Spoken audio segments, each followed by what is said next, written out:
Alice Walker, the woman behind the words, is beautiful, poetic, and captivating. But as an author, as a queer woman of colour, how does she feel about the state of the world today? She still receives a lot of fan mail, some of which asks her tough questions about life, society, and sexuality. Questions like, is sex overrated in our culture? We'll get into that, and other questions as well, including perspectives considering her life as a mother and how that has affected and shaped her work, as well as her view on life. We'll look at her relationship with Dr. Robert Allen, a social science doctorate with whom she founded Wild Trees Press, a literary agency that gave smaller writers a breakthrough and a platform. Unfortunately, this company is now defunct. Through curating and going through these tapes, I've come to realize that Alice is fascinating. She's mesmerizing, and she's beautiful, inside and out. And this version of her, this liberated, free thinker in the 80s and 90s, is one that I'm very attracted to. And perhaps it's my attraction to her and deeper understanding of her that makes me wonder microscopic discrepancies like, why is Dr. Robert Allen wearing a wedding ring here? I mean, why is he wearing a wedding ring here? They were married before, but never to each other. I do go a bit Columbo on these two later, but for now, a burning question. How does Alice respond to criticism from the black community and the anger of black men? I don't think they react all that strongly to me, because I mean, I'm not aware of it personally. I think they react strongly to my work. And I think my work makes them uncomfortable, partly because I really don't know. You know, I mean, maybe it's because it forces them to think about things they'd rather not. Maybe it's because they feel black women writers get away with a lot that they shouldn't. I don't know. I mean, I certainly don't go out of my way to try to upset people, but I do intend to live as myself, and that is threatening, I think, to some people. Complete yet somehow intriguing, her answer left me wanting to know more. What are her deepest philosophies, her outlook at every intersectional turn, as a woman, an intellectual, and as a member of the queer community? Alice has an adventurous streak, a carpe diem approach to life. This is evident in the things that she talks about when being interviewed. So how does she grab life by the balls and just go for it? What gives her that inner confidence and strength? This curiosity to pursue new horizons. I think there are different journeys at different times. You know, my first big journey was to the Soviet Union when I was 18, and I went with a mixed group, and that was great. I learned so much. Okay, so you love to travel. But you also have a secret key to enlightenment. Why don't you tell us about that? This medicine, ayahuasca, that I was taking, has as its primary spirit that of the grandmother. And that spirit is the spirit that says, stop, don't drop bombs, stop, feed all the children, stop, do what is really good for all and not just for yourself. It's a very no-nonsense, clear grandmother, but grandmother voice. Is that the sort of the same symbolic grandmother you have in the novel? Yes. The shaman? Yes. Well, that is the spirit. Yes. That is the spirit. Why do you think that society, especially Western society, is not listening to that elderly grandmother's voice? Well, it started in the Middle Ages when they basically killed that voice, especially the European grandmotherly voice. They killed 9 million, quote, witches over a period of about 500 years. They wiped out that voice. They suppressed it, and they made the rest of the women who might have become strong, you know, healers and midwives and visionaries, they made them afraid. I mean, that is the root, I think, of the European woman's fear to speak and to act and to be and to lead, because they have that horrible history. And even if they don't know it, and most of them don't because it's not taught, there is a way in which that kind of terrorism never leaves you. It's cellular. She has such deep insight into the most profound things. Here she talks about how celibacy gives you that clarity. Is that important and part of the spiritual journey, do you think? I think it is. We need to, as a culture and as people, to just take a step back from sexuality and to see what it's like to live a celibate life. It's not forever necessarily. But this overemphasis on sex keeps us from looking at the things that are really a lot more important, like survival as a species. Like, is sex overrated in our culture? It's overemphasized. I think, sex, like so many natural things, is wonderful. It is a spiritual path in itself. But when it becomes degraded, as it has become, it really means, I believe, that we have to take some time out and really reassess it. To help us paint the picture of who Alice really is and the people who helped to shape her, we now turn to her family, her mom, dad, and her daughter. We start now with her mom. Who do you think about when you read The Color Purple? What do you think about? My mama. Mm.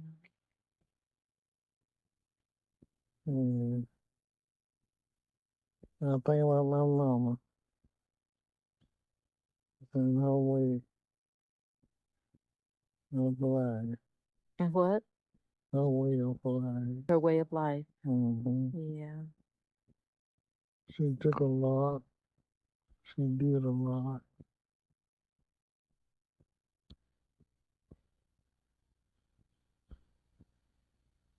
When they meet in 1965 in Jackson, Mississippi, my parents are idealists. They are social activists.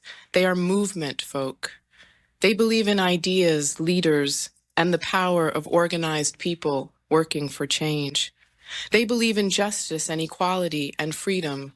My father is a liberal Jew who believes these abstractions can be realized through the swift, clean application of the law. My mother believes they can be cultivated through the telling of stories, through the magic ability of words to redefine and create subjectivity. Harpo and Sophia have many things in common with my parents. In fact, a lot of the early scenes, a lot of the scenes in the movie and chapters in the novel are based on my imaginings about what it was like for my parents to be starting out as a young couple with children coming along every year and trying to maintain their love. It's not just about Black, white, and Jewish. It's not just about race and religion. It's about being a child of divorce. It's about being a child who has moved from different worlds and through different worlds, the way almost all of us have, and the way we continue to have to. But Alice never had that experience.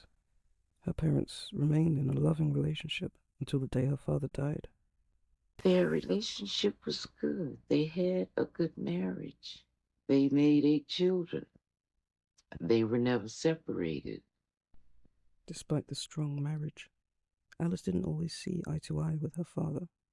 They were both strong-willed and came from different worlds. My father, only boys could be expected to really want freedom. Women were not made for freedom. They were made for the house. And I sometimes chuckle, in thinking about the things that I could have told him if I had had the words so that he would begin to see that he was mistaken and that he had to start thinking about people in terms of their spirits rather than their gender. And since I am his daughter, I think he would have understood. I think I have enough of his thought processes so that if he had lived long enough, we could have had these talks. So I dream a lot about my father, and we have very good reconciliations in my dreams. And I have become more like him. That part of me that is my father is not only in my looks and in my cooking, but it is in my love of wildness, my love of all kinds of music. He was the only Black person I knew who loved hillbilly music. She herself is newly Black. She and my father comprise an interracial couple. By the time they fall in love, my parents do not believe in the uber sanctity of family.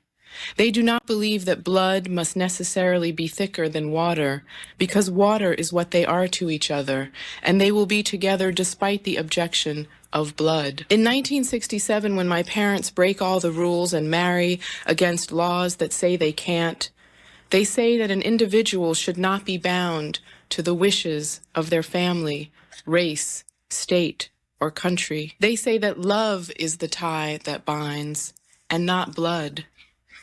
In a photograph from their wedding day, they stand brown and pale pink, inseparable. My mother's tiny 5'1" frame nestled bird-like within my father's protective embrace.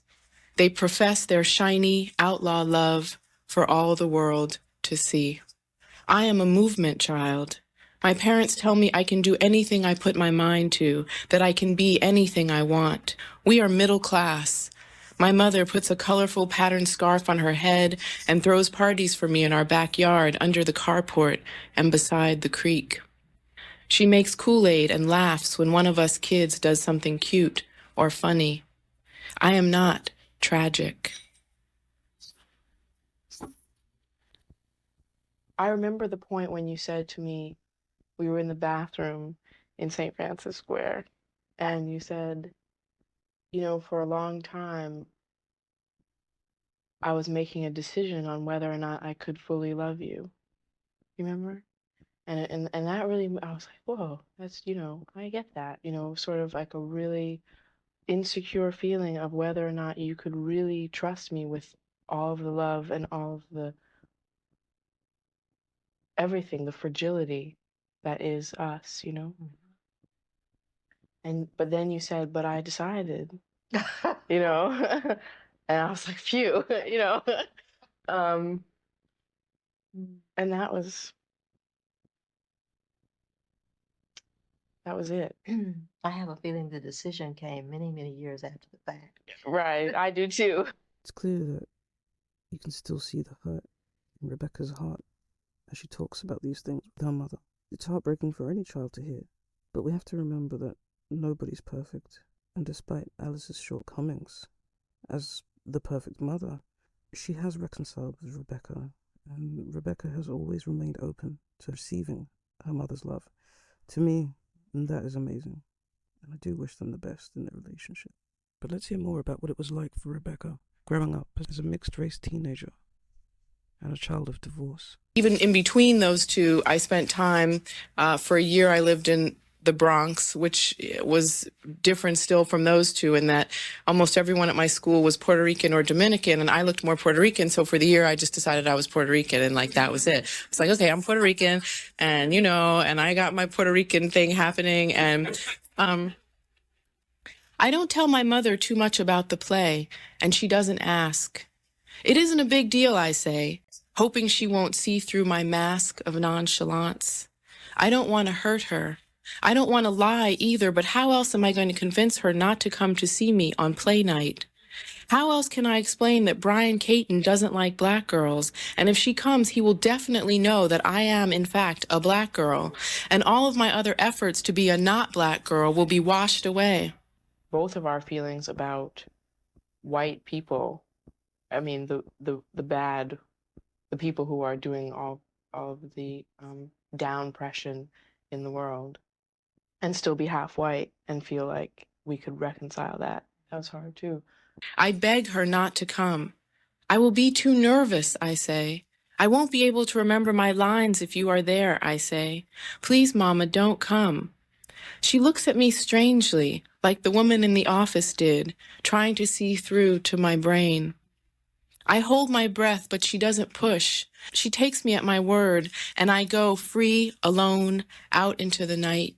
At the end, when all the parents and teachers stand up and clap for us, I feel an unexpected sadness come into my body, a heat inching up from someplace underneath the skin on my face. Even though everyone says I was good, my mama, the one with the most important voice, can never say this to me. Shame sticks to me like sweat. When Rebecca was a year old, the first year of her life, I think I felt at times really afraid that I would not be able to be a mother and be a writer. And I suffered a lot, just because I didn't know. I mean, I did not have successful models. Mostly women who write don't have children. And I was hearing a lot about how if you have a child, you can forget about trying to create anything else. That's what men tell us often.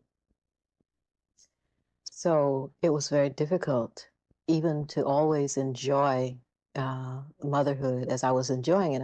I was, having a great time. But always in the back of my mind was this fear. Can I have this and be a writer? And it took me a long time to see through that, the scare tactic, and to realize that I could easily do both. I mean, sometimes not so easily, but that I could in fact do it. And then as she grew older, she became my ally. She became my friend, and she became someone who really had a great impact on the way I write, what I write, how I think about reality and the future. I can't imagine being married, and I tell her so. My mom is not married, and she says it's better that way. To have people come to visit you when you want to see them, but that to live together all the time is crazy, unhealthy. I guess that sounds right to me, and I tell Lisa that. It would be okay if I was alone with my man coming to see me when I wanted him to, I say, not married. As for Bank, well, I don't know. Lisa says, girl, you crazy, and I shrug, pull back a little, and take a drag of my Newport. For me, I feel that when I'm not with my mom, I mean, I miss mom so much when we're not together. It's like unbelievable. My days seem like they're prying away from mom, which is sort of, so for me, the greatest joy is that moment of when we finally see each other, and there is just distilled this very pure, clear, open love that just makes me feel so happy to be here on this earth, and it really gives me everything that I'm going to need to get me through till the next time I can see her, It's deep. And I think a lot of that is just being able to just sort of open up my entire body to being finally with her, because I don't worry that there's going to be an assault or any kind of disrespect or any kind of anything else that the world could give at any moment, which makes me put my guard up. There's an honesty and a trust that I don't have with anybody else, San Francisco. Lying next to Lisa on the dirty mattress in the cold room, maybe somewhere in the back of my mind, I'm thinking about what my mother would say if she saw me. I'm wondering if she could imagine what Lisa's house is like and what we do back here in this little room. It's not like a whole conscious thought or anything, but somewhere I feel like maybe I want my mother to find out that where I am may not be very safe, and I want her to tell me to come home. I want her to tell me that I can't go so far away from her while I'm so young. I can't get on the 44 late at night and ride to the other side of San Francisco to spend the night with people she doesn't know, with people she's never seen. Everything that you've ever said to me has sounded like it should be in a book. You know what I mean? and so people, I've gotten endless, eternal wisdom.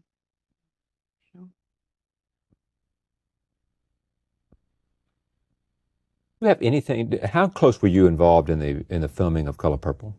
Oh, Charlie, you're not going to ask me about that, No, are I'm you? not. Oh, I'm not getting into that. Don't look good. at me I'm that so way. bored with No, that. but just stay with me. Come on. All right. Don't criticize the question before you know Okay, where what they're is it? going. I'm not going to get into the controversy about Color Purple. All right. So just No, it's not the controversy. It's just that, that question is the one that everybody asks me. And it's just so, but what? why do they always ask you about that? What is the? Because I that's don't- not where I was going. But Oh, I'm good, prepared good. to hear you out on why this is such a terrible question. Well, it's just a terrible question because it was 10 years ago. Okay, here's my question. Yeah, what is your question? Then you can say, Charlie, I'm Right. really sorry that I jumped on Right, you. okay. All right? Mm-hmm. Is to how you're finding the medium of film.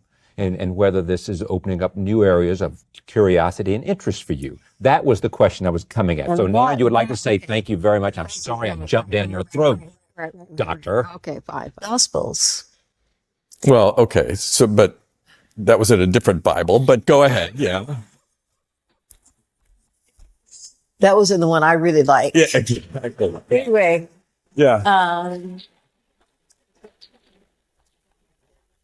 I've written a few of my own books of the Bible that I like better too. I'm sure, but actually, no. This is important, though. It's important. With her book, The Color Purple, one of the things you're maybe most famous for, winning the Pulitzer Prize and the National Book Award.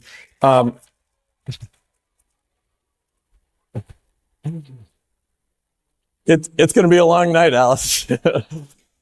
But not only do you write about taboos, you've also lived some taboos. Marrying a white man when it was illegal in that state. You're open about your own sexuality and your and activities and activism, and it just seems like you're fearless. But you're such a gentle soul, you know, where it's all about love. And yet, when you write, you swing a pretty big hammer. I'm free.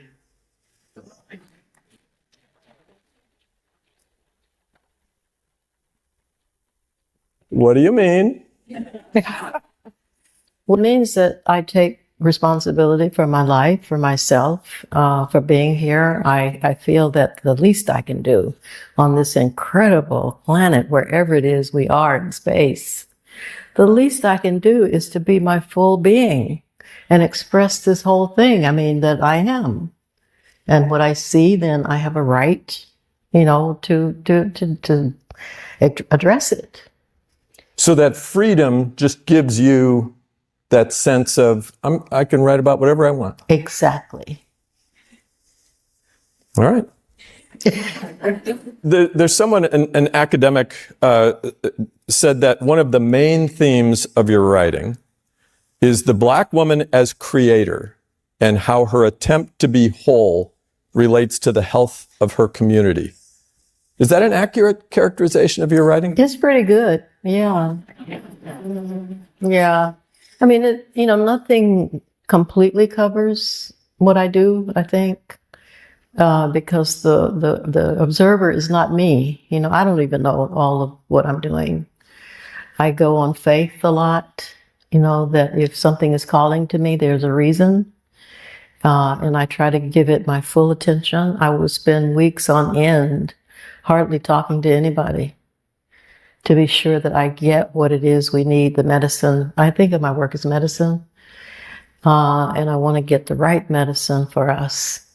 And I absolutely love that. There's nothing more wonderful than setting other people free. You have a Pulitzer Prize. Kendrick Lamar is a young musician, the first rapper to win a Pulitzer Prize ever this past year. And I want to play for you something from one of his songs in a video that echoes your work. Take a look. All's my life I has to fight. Nazareth, I'm up, homie. You, but if God got us, then we gon' be all right. If God got us, we gonna be all right. Have you heard him quote you before? No. You've never seen that? No. And he's big. He's not Alice Walker big, but he's big. Well, I'm happy for him. What do you think about the way he's using your work, All's My Life I Had to Fight? Well, I think he's understanding that is the truth of it, especially for poor people and for people of color in this country. We've had to fight all of our lives. And it's a good thing that we can talk to each other across generations. At the time, there was a lot of talk about how the novel presented a negative image of Black men, negative image of Black family. If you could have joined the debate at that time, how would you have responded to that? Well, I would have said that I write out of what I know. I write out of my experience and out of the experience of people that I have known. And I don't make up brutality. I don't make up violence because it's something that I like, or it's something that I want to use to malign Black people. But I write about it because it is a very strong reality in all of the communities on the planet. You know, violence is everywhere. It's not just Black, it's not just white. And I think that I know that I come out of a tradition where you are supposed to say when you see something is wrong. You know, I came of age during the civil rights movement, and I think most of the black men who took part in that movement would definitely understand what I'm saying. I mean, I saw them confront white people who were abusive to us, you know?